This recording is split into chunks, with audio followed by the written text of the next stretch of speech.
Okay, we are back on this Nissan, the air conditioning. You see, in the last week I made, I think, 5 videos on this with the leaks over and over and over again. And so from the last video, they replaced the line that was broken off that you seen in the video that also had the pinch O-ring, and before that he had another pinch O-ring, and before that he had no O-ring on there at all. And then he had the leak over here after I filled it up, and then replaced that one. And then overnight, next night, came down to 0. Oh, thank you. And I left this here. That belongs to you. always losing stuff. And the first thing I did was throw it on the nitrogen. Didn't even bother putting the vacuum pump on it because I didn't want to waste my time, in case I feared, since he made so many leaks, that when he put this new line on here, he was going to pinch a O-ring back at the expansion valve that he had to do. I used the Big Blue leak detector. It's just basically a special bubbly soap. Works a little better than bubbles, but use that back on the expansion valve. Looking at the connection here, everything looks good.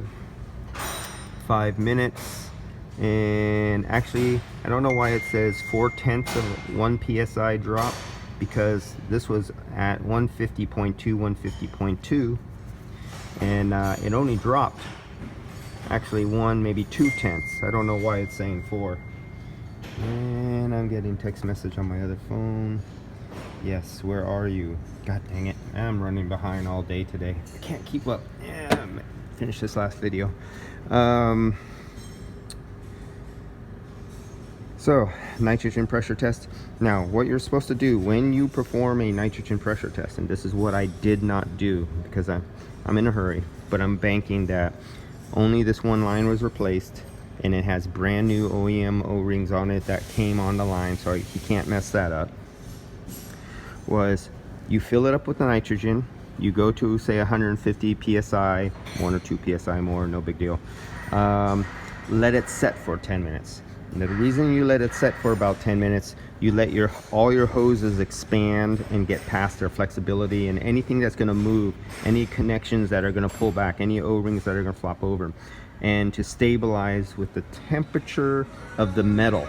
So if the metal is colder, and say your tank was in your car and your tank's we'll say 90 degrees, 100 degrees, depending on where you set your tank, but the car's been sitting overnight and it's a 50-degree day or something like that, if you put 100-degree gas inside 50-degree metal and you bring the pressure say up to 150, as that gas chills down and cools, it will contract and the pressure will go down, and vice versa. The same thing will happen too. If you load up a system early in the morning on a cold morning, you leave it in there and it's 58 degrees in the morning, and you're in a hot tin garage in Arizona or somewhere, and it's 110 degrees by afternoon, your pressure will go up if you have no leaks. So you wait 10 minutes. After you wait 10 minutes, then you close off your valve and you hit your pressure test. So I'll take it back. Let me get out of there. Enter, get out of there. Okay, so now I'm back to my regular gauge as if I'm going to take pressure readings, superheat and subcooling. So over here it says, it's dirty, it says pressure test. Right there. Hit and hold pressure test. Okay, so we're at 150 and 150. Now let's hit enter to start. You hit enter. Now it freezes, and you can see like I'm right borderline.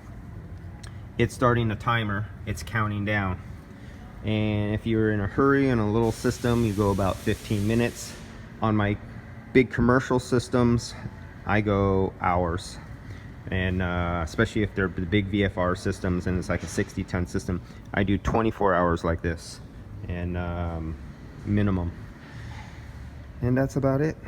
And then you're done, and it'll count down, and it'll read off over here. See, I dropped from 150 to 149.9, so it's telling me right now I'm 0.1 of 1 psi down. So 0.1 of 1 psi this reach. You can never read this on an analog gauge. Now if you see this every 30 seconds, it keeps going 0.1, then another 0.2, and then say 30 seconds a minute later it'll go 0.3, And if you see it just constantly doing that, you know you have a problem. And you got to make sure your hoses, your fittings, your crimps, your seals, everything is good. So you always want to pressure test your system of your hoses first before connecting up to the vehicle.